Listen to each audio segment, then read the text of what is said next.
Welcome to Ecologic for the month of August. Fun times ahead, right? Two hurricanes coming at us this week. What an interesting event.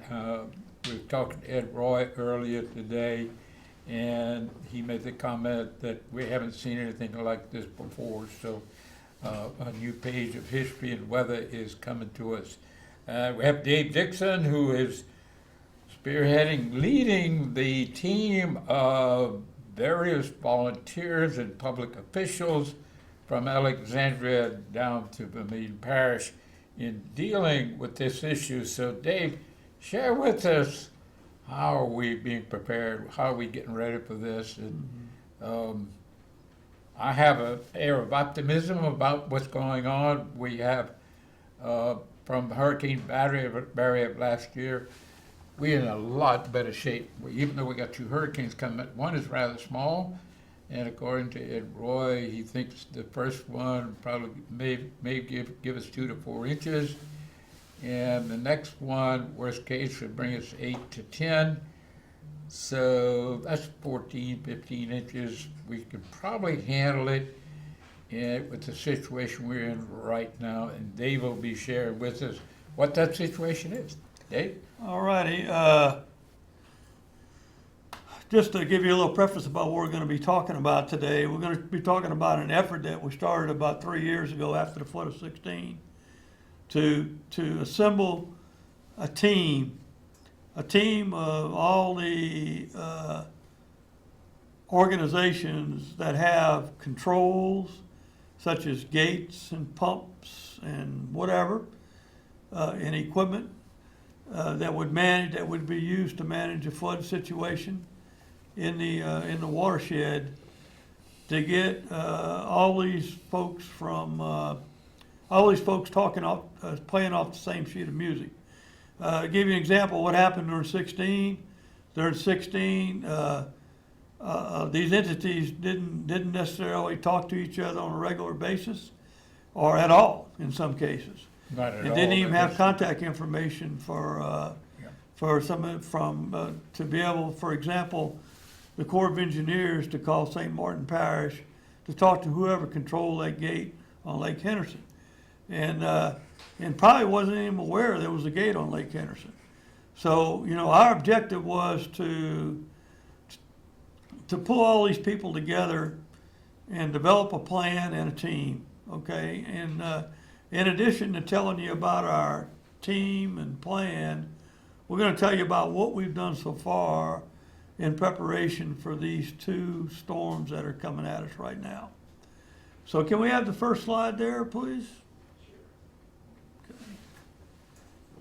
Okay, so the official name of our team and plan is the 2020 Test Vermilion Watershed Regional Flood Management Plan and Team. And of course, again, we'll be talking about some preparations we made for the two hurricanes that are coming our way. Okay, can we have the next slide? Okay, the objective of the plan was to put in place an Acadiana Regional Flood Management Plan to minimize the risk of flooding in our watershed in the greater Acadiana area. And there's a list of the parishes. A thing to note here about this particular watershed, this watershed goes all the way up to Rapides Parish. And it includes some smaller pieces of some parishes I don't have listed, like Evangeline and some of St. Mary. But the main areas of concern that we have some control over are listed up there. You got Lafayette, St. Landry, Iberia, St. Martin, the Balls, Vermilion, and Rapides. Okay, can we have the next slide, please? So that's our objective. So our team objective is to formalize the creation of a proactive response team. And a key word here is proactive. In other words, we want to be on top of the situation. When a threat appears, we want to activate. So we want to activate during a time of potential significant flood threat that is forecast to threaten this region. And this is not necessarily a flood threat as extreme as 2016, you know, where they're forecasting 20+ inches of rain, you'll see the parameters where we activate the team in a future slide here. Can we have the next slide, please? And the method that we use to reduce the risk is primarily consists of lowering stages of major tributaries in advance in anticipation of a forecast major rain event. By utilizing the existing control structures, the systems, and the resources that we have control over. Additionally, we will make efforts to execute and facilitate the efficient and safe movement of these floodwaters to our natural floodplains and eventually to the Gulf of Mexico. We have some timetable events that have been identified in this plan. Annually, we got designated that we'd have an operations meeting of all the entities involved and the parties involved. And also a survey and clearing the snagging of the tributaries and the bridge structures. The reason for that is that during the year, you get trees that fall into these bayous, trash, whatever that might inhibit the flow of floodwaters.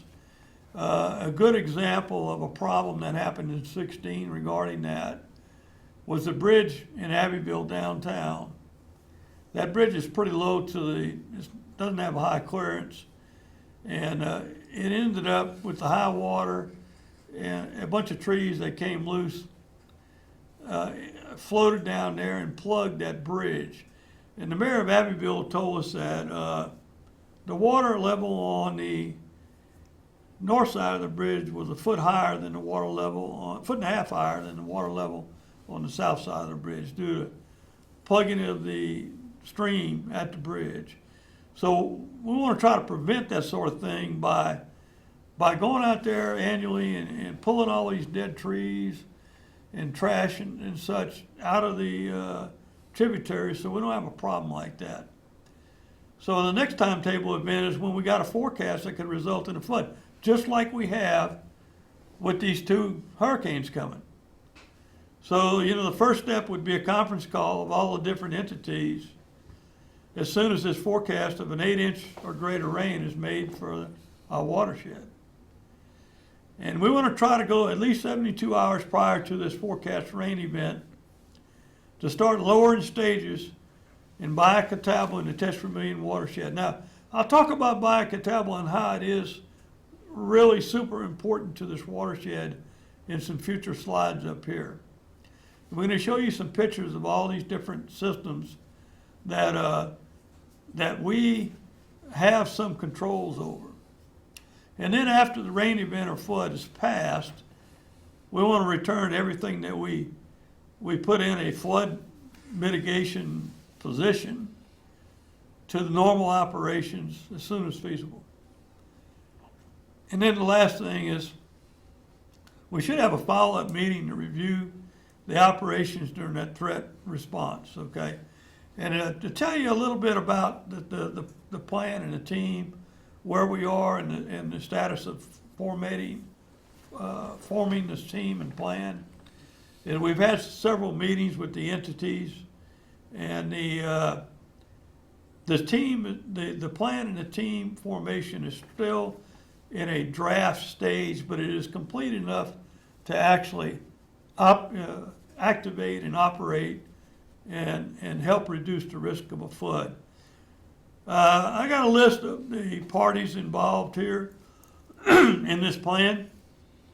We got people from the Corps of Engineers, people from Test Vermilion Freshwater District, people from the RRABB Levee District, which is the Red River, Atchafalaya, and Bayou Bluff Levee District.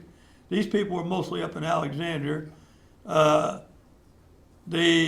St. Martin Parish has a gate. St. Landry Parish has been assisting us with this process. The Bayou Vermilion District, we have a role for them, and we're going to talk about all that. And Lafayette Parish has also been assisting with this process. So, and Dredge to Vermilion our nonprofit is leading this effort of pulling all these people together and leading this effort, has led this effort in drafting this plan and putting this together to try to reduce the risk for the people living in this watershed. All right, this is a really simplified diagram of our watershed. Up in Alexandria, you have some flows that go into the Red River, okay? In Avals, you have some flows that go into the Atchafalaya, or used to go into the Atchafalaya. And then you have from Alexandria and both Avals major flows that flow down to Baycatable right in the middle. So the Baycatable complex is mainly in St. Landry Parish, okay? And it is a major tributary that used to drain directly into the Atchafalaya River until they put the levees in place. And now it don't, okay? It basically is blocked on north of Henderson on the same levee Henderson's on. And there's some gates there that dump it into the spillway or the basin. Water from Alexandria and Rapides Parish come down Bayou Buff and Bayou Cocodrie into Bayou Catawba, which starts in Washington, Louisiana. And it basically ends now in the basin because it's blocked on both ends. It is no longer connected to the Atchafalaya River on the inside of the spillway.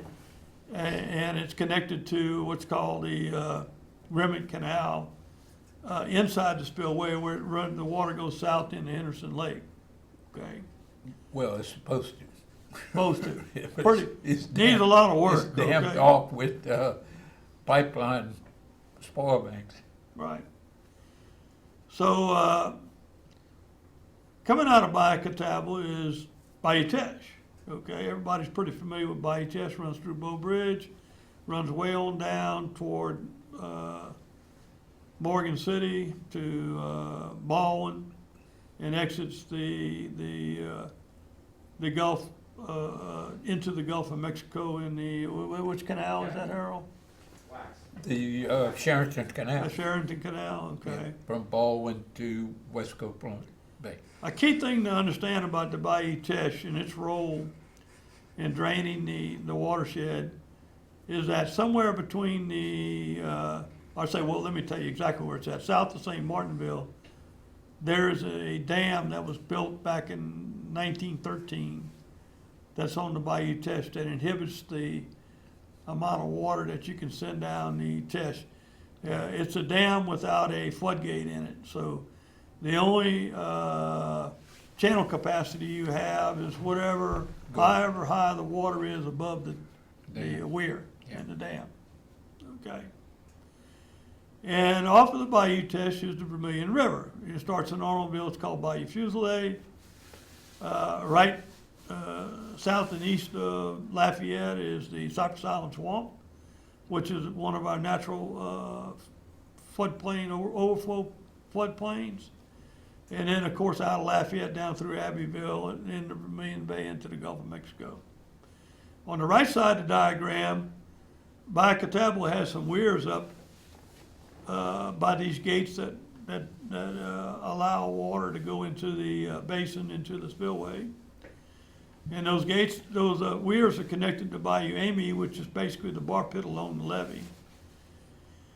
And Bayou Amy is connected to Lake Foss Point, which was another natural overflow floodplain for our watershed. In fact, it is probably the major overflow floodplain in the watershed.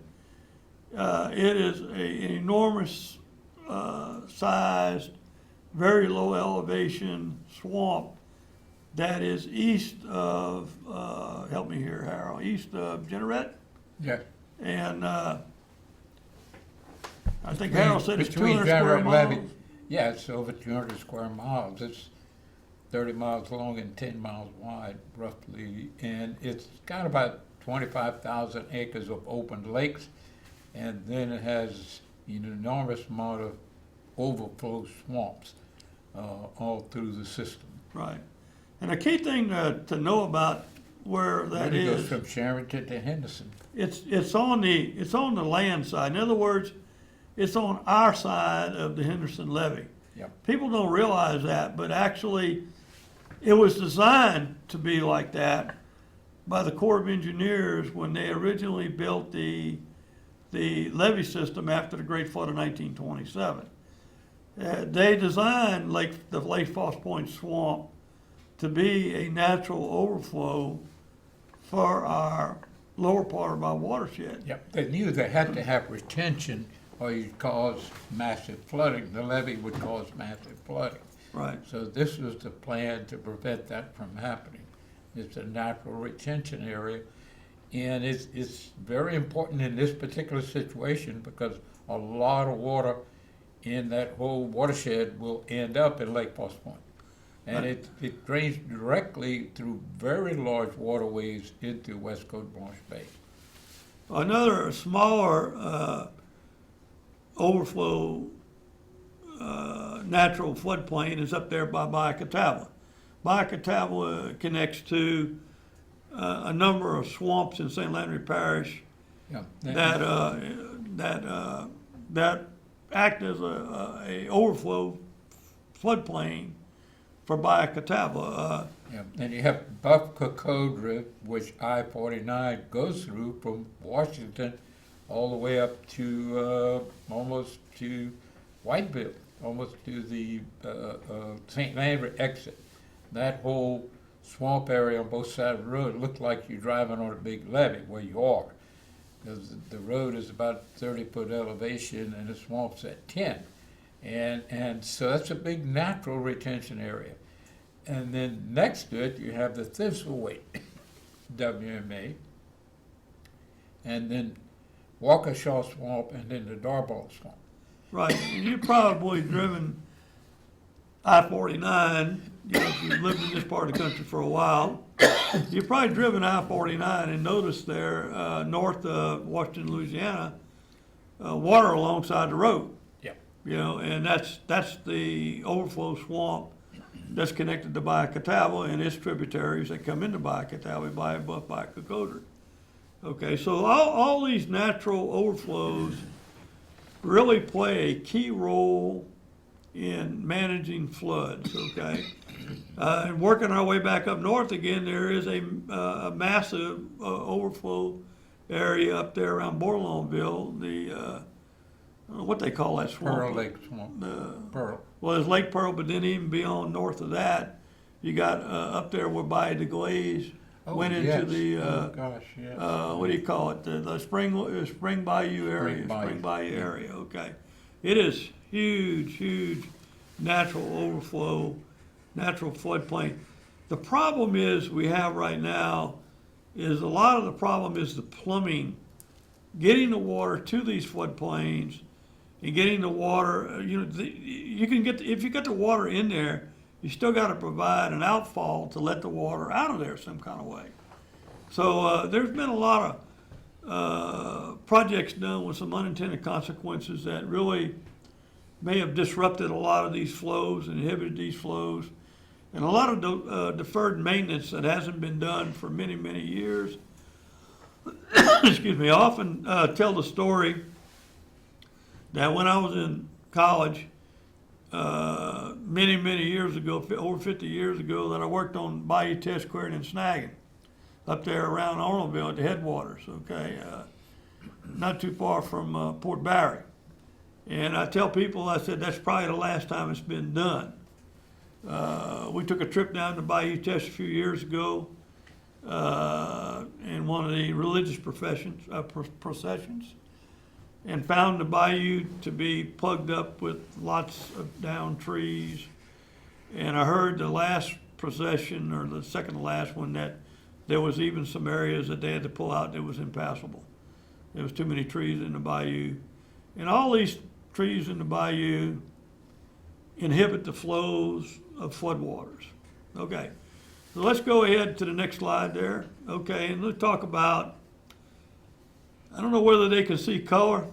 on TV or not? Yeah. They can, okay, because we see in black and white in here. And, Oh, okay. and it's kind of hard to see some of the legends because of the fact that they're black and white. I don't know if you could change that.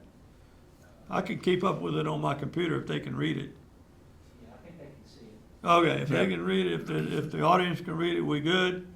Okay, what you're looking at here is the Bayou Rapides Gate in Alexander, okay? And we're gonna talk a little bit about the role it can play, the role it's playing in this particular storm mitigation effort that we're dealing with right now. You'll see the little tag that says open, that means the gate is open right now. And you'll see Bayou Rapides on the left side of the screen and the Red River on the right side of the screen. So that means that that Bayou Rapides is draining into the Red River. And this gate is managed by the RAB Levee Board, Red River, Chaffalay, and Bayou Buff Levee Board. And they're part of our team, okay? So, you know, in coordinating with them, when we started this process a couple days ago, they said, we're gonna open this gate because the water levels in the river are low enough to drain Alexander. So what happens if that gate's closed? Well, guess what? That water comes down to us. There's no other place to go. So it's a good thing that the river is low enough to allow this gate to be open and allow all that water up there in the Alexander area, all the way up north as far as Boyce, Louisiana, Yep. to be able to go out of this gate into the river right here. Most of Rapides Parish and half of Avoyelles Parish won't come to us because the Red River is so low, and it can drain into it. That'll help. That's one of the things very much in our favor in this flood. And there's a bunch of issues that are in our favor that was not with us during Hurricane Barry last year. Hurricane Barry had major problems in that the river was sky high, the Chappellet River, Henderson was sky high. We had the storm surge went roaring up the Vermilion, which is a real negative, and so, but we initiated for Barry the same plan, and we're fortunate that this time around we got the Chappellet was at 19 for Barry at Butte La Rose. Now it's at 7. So we should be able to dump a lot of the flood from the upper edge of Avoyelles and upper St. Landry will be able to drain into the basin instead of coming to us. And then the pumps have been shut off, so you got Cypress Island is pretty much drained. The level at Surrey Bridge today is at 5.5. That's actually a little below 3 feet below sea level, and the floor of Cypress Island is like 4 to 6 at its lowest point. So we should be totally draining Cypress Island. That's very important for a Lafayette flood. Okay. If it can pour. And then we have Lake Foss Point, that major area, as we speak, is at 2.8 feet. So it is very low. So the big retention areas are down, draining all the swamps above Catawba. They 2.5 feet down. That's enormous retention. Lake Foss Point is equal to that or more. It's way down, and Cypress Island's empty. So if we get rain of like 12 to 16 inches, we probably can handle it without flooding too many people. Depends on the timing, okay. Timing is everything. Well, one other element on this slide that wanted to talk about is that arrow. With that gate open, that's the direction that is pointing toward the river from town to the river, is direction of flow. Now, a lot of these gates are bi-directional. In other words, depending on levels and everything, water could go either direction, okay? Let's go to the next slide there, please. Okay, what you're looking at here, in Bayou Rapides, over on the west side of Alexander, is connected to Bayou Buff through this gate right here. It is currently closed. Normally this gate is open. Normally this gate is open to send water down to agricultural operations down to Bayou Catawba in Washington, Louisiana. So the other end of this thing, Bayou Buff, ends up in Washington, Louisiana, connected to Bayou Catawba. There's farming operations all up and down there, and they depend on this water in Bayou Buff for irrigation purposes, okay? Okay, well, when we activated our team, we closed this gate the other day. This prevents any water from the Alexandria area north from coming down and into Catawba and causing us problems, okay? And again, this gate is controlled by the RAB levy board. Next slide, please. Okay, I got 2 slides on this because this is a real key structure. You can see there's 5 gates here. You're looking at it. We're sitting on the levee looking at it, and they can control each one of these gates individually. And this gate is controlled by the U.S. Army Corps of Engineers. And this gate allows water to go out of Bayou Catawba. Let's go to the next slide, please. Okay, it's currently closed, and there's a reason for that. Okay, the gate allows water to go out of the Bayou Catawba complex over to the West Atchafalaya floodway and down to Lake Henderson. Okay. The reason it's closed is we're going to try to maintain Bayou Catawba at 15.6 during the duration. And if Bayou Catawba, if the rain event forces Bayou Catawba to get above 15.6, they're going to open these gates and to allow any excess water to flow down into the West Atchafalaya floodway. See, we have a problem with this 15.6. That's an operation plan that mostly deals with low water conditions, not flood conditions. So we're going to petition the Corps up this. This is a Corps regulation, and it's a guideline, and the Corps is reluctant to, the operators in the field are not going to be able to change that. That direction could be changed from the Colonel or Mark Wingate in New Orleans. And we should be lowering Catawba a lot lower than the 15.6. 15.6 is a high water level historically on Catawba. The reality is normal low water on Catawba is around 11 feet. That's according to the records from the 1970s and 80s, before the test for a million gates and dams were put in, which raised that water very high. So we feel that low water will hurt no one. We're not going to have a shortage of water.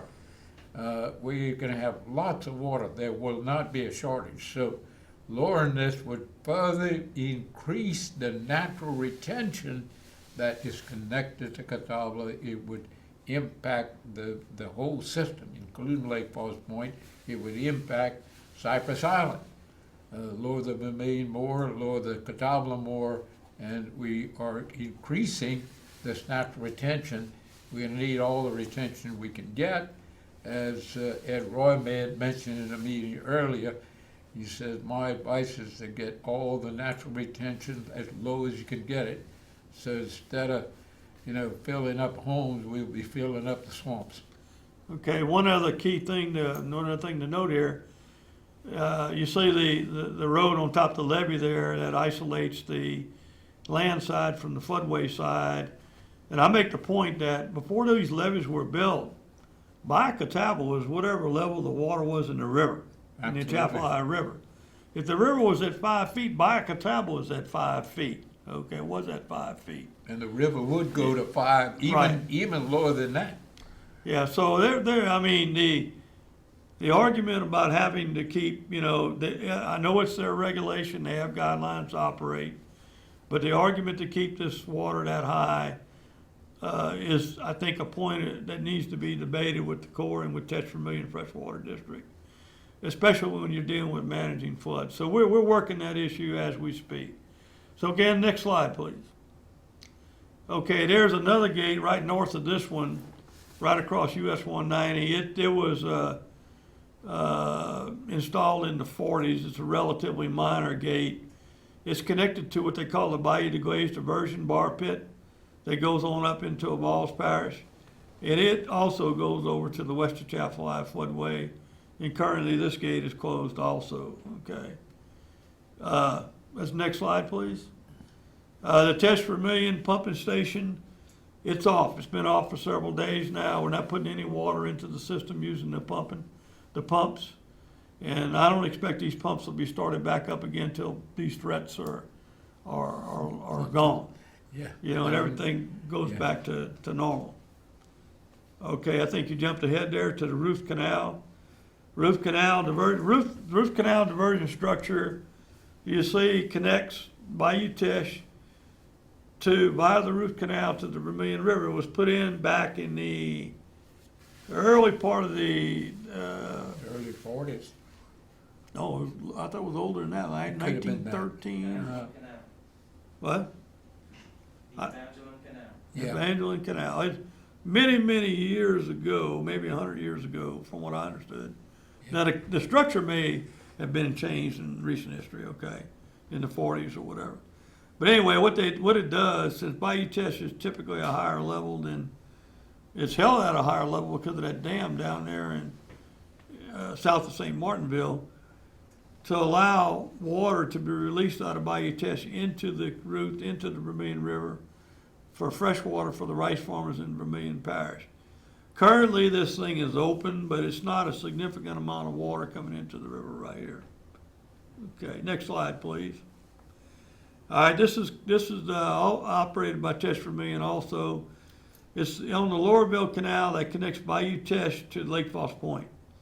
So the way Bayou Teche is routed, or can be routed through this gate right here into Lake Foss Point. The current status of this particular gate is closed. I forgot to put the little marker on there.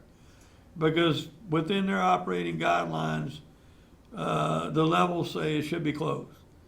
That ain't necessarily, in my opinion, what needs to be done in a flood management situation.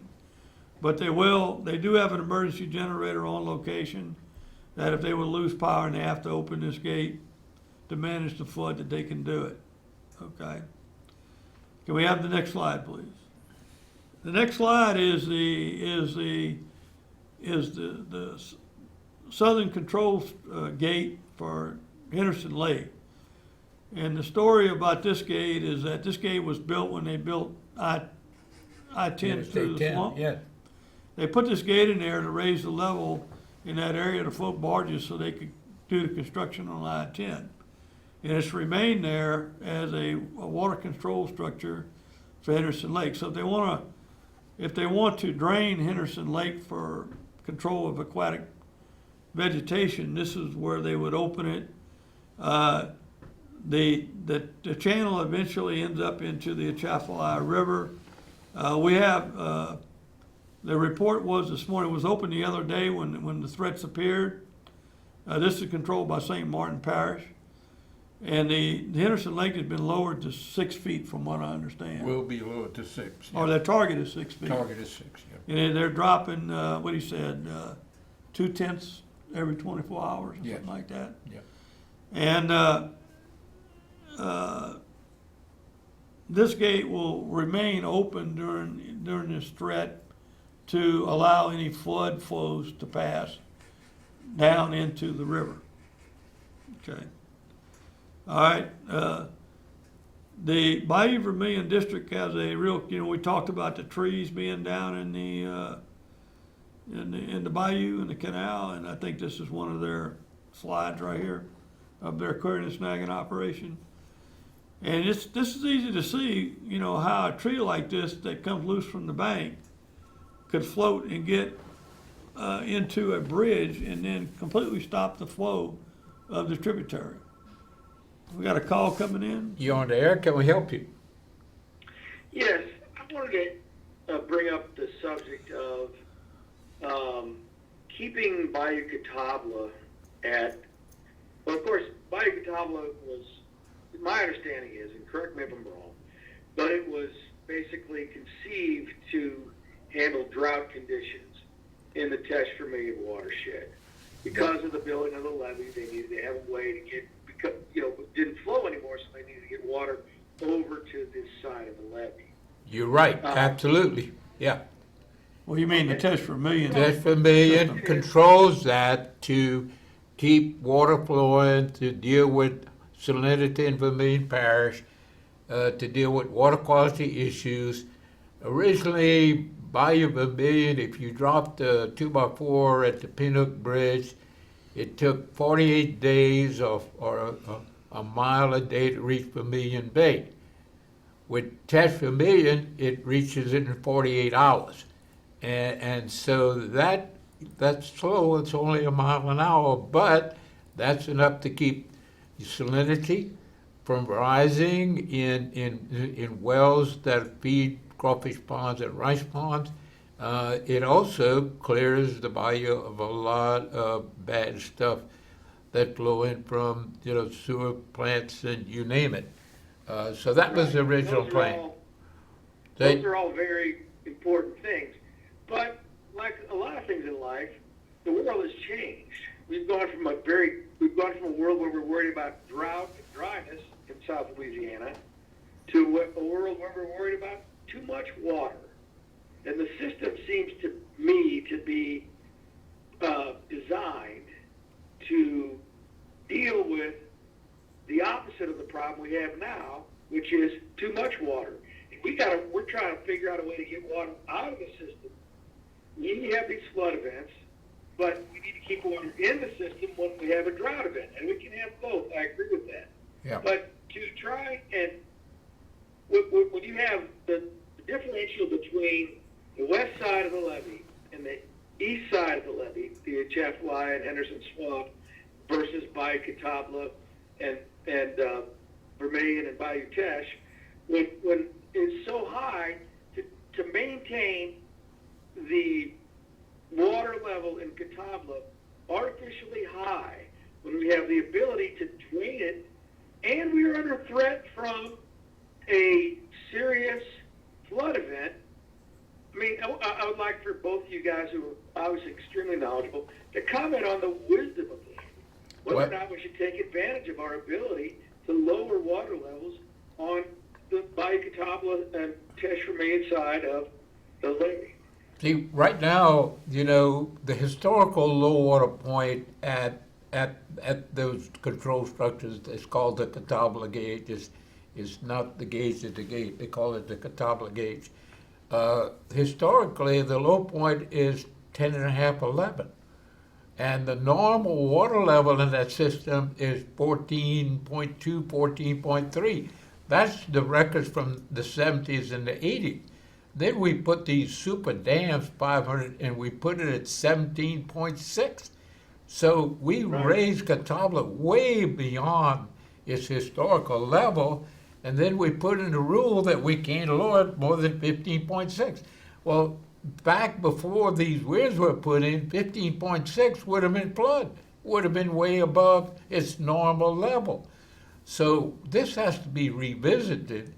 So during a flood threat, we can drain that whole swamp area that's tied into it. The elevation of that swamp is 10 to 15 feet, and we keeping it at over 15. So we keeping that swamp full of water. And these natural retention areas are what will save us from flooding. That's what saved us from flooding during Hurricane Barry. And we already know this has worked. So we hope to get this changed. This has to be changed. And to have rules of how you operate to deal with a drought and low water conditions, that's entirely different from a flood. A flood is, because you want to keep water in the system to keep the rice farms going and things irrigated. That's fine, that's important, very important to the economy. But also important to the economy is flooding 10,000 homes as we did in 2016. And had we put these actions in place in 2016, I don't think we'd have flooded 10,000 homes. In fact, 73% of the homes had less than a foot of water. And had the gates been open at Henderson, we would have lowered this system maybe 2 feet. Had we opened the Keystone locks, we would have lowered it 2 feet. And so steps that should have been taken in 2016 weren't, but those steps have been taken today. So we're ready for this event to come, and hopefully, I'm very confident and optimistic, even if we get 18 inches of rain from these two storms, that we'll be able to handle it. I hope so. Anyway, we've been, I want to say, Harold, that, it's important to be flexible. It's important to adjust to changes in the world and the climate and water levels. And you can't, to me, it seems like it doesn't, it's antithetical to rational thinking to keep dealing with a world where you're trying to address drought when the opposite problem is now affecting you. So, I think the question is, can we adjust to a world where we'll have both drought and floods, and use the system to get water out when we needed to use it for that, and keep water in when we need it for that? But if you have a rigid bureaucracy which just wants to keep water in no matter what, whether you've got too much water or not enough water, it's going to be bad when you have too much water. That's Same right. thing as saying, get all the water out when we have a drought. You don't want to do that because you need the water during a drought. So there's some people that I think are a little bit kind of set in their ways, that are thinking, they're thinking Cold War, and we're thinking, we got to deal with the Chinese as an economic threat. The world has changed. It's different now.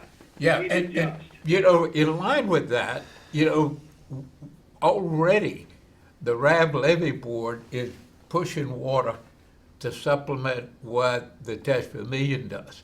In fact, they Right. probably can do it without any pumping at all, because as you mentioned, the world has changed. We raised the Red River at Alexandria, and most of the time we can't drain in that direction.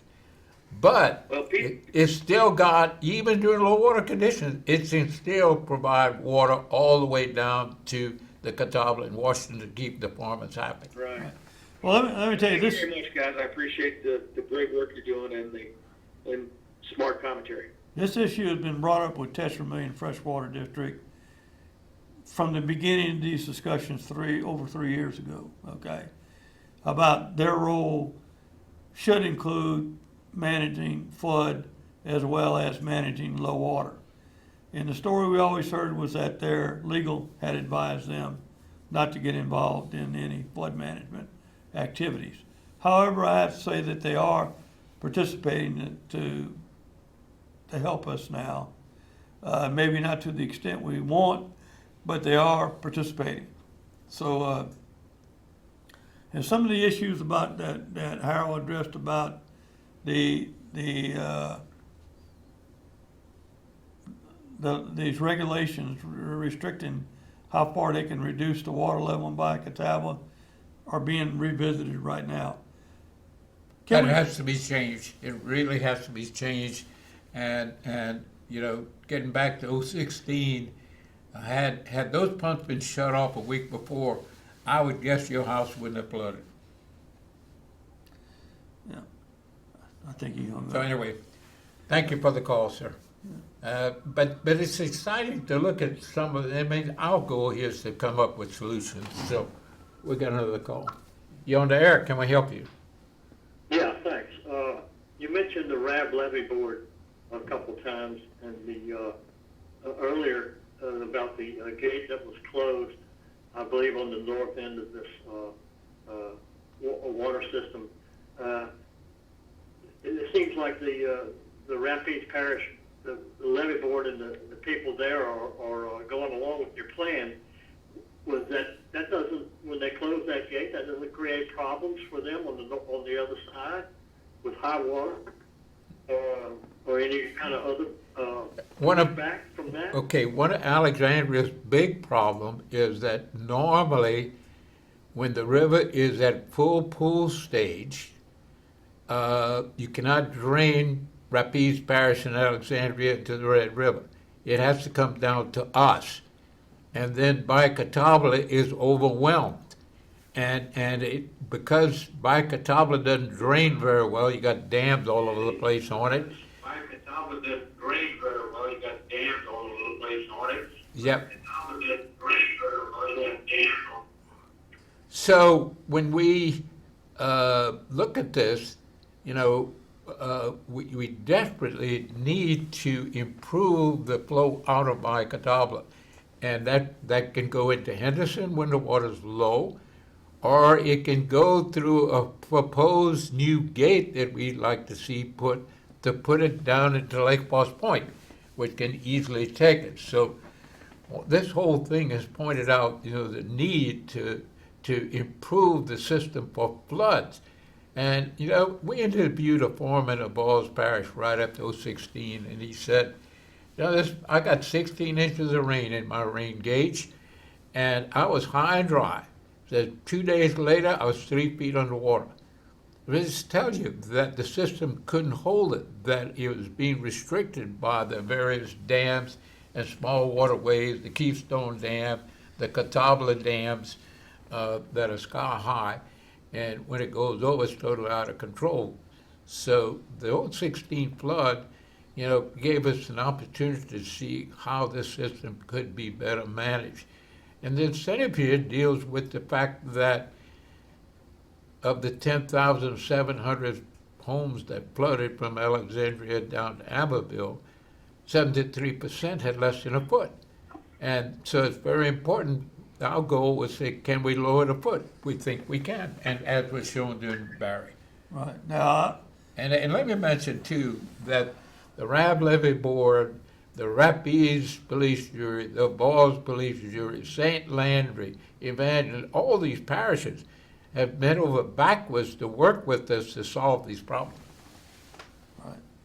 Now, you know, Thank you. I don't think we need to give anybody a false hope that having a plan and a team is gonna solve all the problems we've identified here in the watershed. It is a first step to manage the control resources we currently have, okay? But it is only a first step. We desperately need some drainage projects, regional drainage projects. We're not talking about digging somebody's ditch out in a subdivision or digging out a coulee in a parish. We're talking about regional drainage projects that we can divert water out of the tributaries that, like the Vermilion River, and put them in and divert that water into the natural floodplains, and we can manage that water where we can't divert it. Like, you know, we need to dredge the Vermilion River. There's no two ways about it. Okay. At a minimum, we need to do a spot dredge in Lafayette Parish to allow the water to run into the Cypress Island swamp. That's exactly what was done after the 93 flood in 98 by the Corps of Engineers. And that flattened the curve in the frequency of flooding by doing that spot dredge. So there are projects like that all over the watershed that need attention and need funding. And we need the public to talk to your public officials, and you need to tell them you're concerned.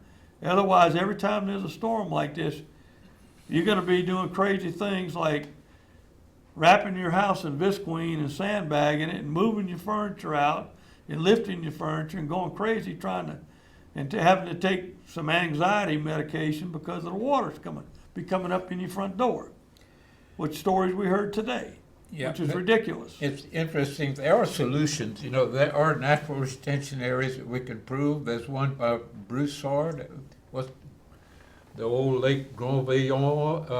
I think that one of our helpers pointed out, and it's probably got very poor circulation in and out that can be improved. Something else we looked at was the enormous bar pits near Maurice, and they right adjacent to Ile de Cane and Cooley County. And these are deep, very deep pits that they remove dirt and gravel out of, and to be able to use those as retention could have a major impact on lowering water levels immediate to Lafayette, coming through Ile de Cane that has made been that's been made into a canal is too efficient. So we're looking at these things that could be very low-cost solutions out there. We need to take advantage of it. You on the air? Can we help you? Yes, good evening. I want to commend both of you gentlemen for the yeoman's work you've done here to get not only all the parishes talking together, but also U.S. Army Corps of Engineers. My name is Jeff Lemon. I live in town. And we did flood back in 2016. The coulee out back was highly problematic. But we noticed this evening, it's quite low. And I've been listening to your presentation here with great interest. The thing that concerns me, gentlemen, is that the National Hurricane Center, as well as the good people at the National Weather Service office over Lake Charles, really do not know what Laura is going to do. This may well be a Category 3 event. It looks like the storm track will go further to the west, but we're kind of in uncharted territory here. We may get a Cat 3 right here, and God forbid it should stall. So I'm hearing that if we get 18 inches, we should be okay. I do have a specific question about the Tesh. Should we get to an extremely high precipitation event, would St. Martin Parish be willing to open up the Keystone, for example? I doubt it because I think it's structurally unsound. And I think that's why Colonel Clancy didn't let us open it during Barry. Yeah. I think if they open it, I think that's liable to collapse. Let's talk. That has been, They lose the whole structure. they lose the whole structure because it's been very poorly maintained. It has to be dewatered every 10 years. It hasn't been dewatered since 1970. The gates have to be changed. They change at 20-year intervals, and the gates, the newest gate in there has been there 50 years. So Wow. This thing is structurally unsound. The maintenance required, the monthly reports that are required don't exist, which makes me believe the monthly maintenance test and all has not been accomplished. So I think they would be reluctant to open for fear that they would lose it.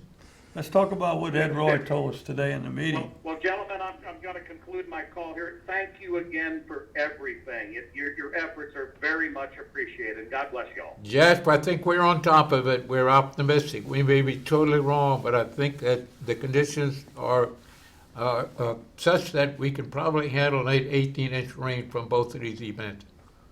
Total. Well, thank you, gentlemen. Total. Thank you, Jeff. Thank you. Yeah, let's talk a little bit while we got some few minutes left there, Harold, about what Mr. Roy told us today. Mr. Roy, Ed Roy, noted meteorologist, many years of experience, said Involved with these storms, his yes. confidence in the forecast is not really good because it's changed so many times.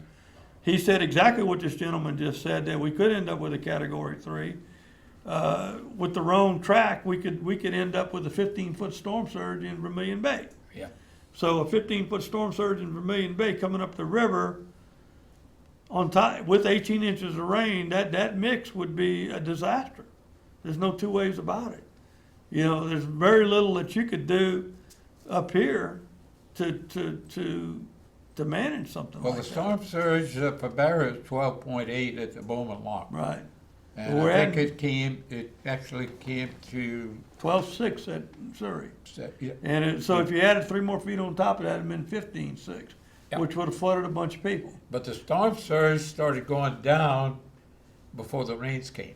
So that again, really saved us. again, you know, it depends on the timing, okay? Timing is everything. So, you know, you get 18 inches while you've got a storm surge pushing the river You're in up. trouble. You're in trouble. Yeah. You know, But and you have the storm surge that only lasts 12, 15 hours, and it starts going, and the rain comes later because the rain all the way up to Alexandria and all that takes time to get here. Yeah. Well, hopefully, you know, the Corps said they can open that gate up there on Catawba and hold Catawba at 15.6. And they can open it wide open. There's no restrictions about Right. how much they can open it. And there's a 10-foot head. 8 to 10 foot head, so it could move a huge volume of water Yes, yes. out of that control structure. So we much in much better condition than we were for Barry. And Barry, Except we got two storms we facing. got two storms. I don't know we're in a much better condition, Harold, to be honest with you. Right. We're more aggressively, Right. approaching the problem, but as far as being in better condition, we need to be lucky Two again. storms, yeah, two storms. I mean, the worst case, the first storm would fill us up, and the second one would bury us. You know, so. But hopefully, the predictions for the first, according to Mr. Roy, is 2 to 4 inches for the first one. Is fast moving and it's small, but the second was a big storm. He thought 10 to 12 inches. So.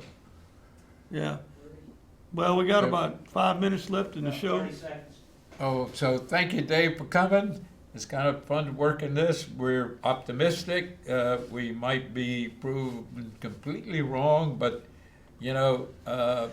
if we do nothing, we can be sure we can have problems. But the cooperation of everybody involved, the Corps, Test Me, RAB Levy Board, we're going to hope to pull it down to 2 or 3 feet lower than what would have happened 3 or 4 years ago.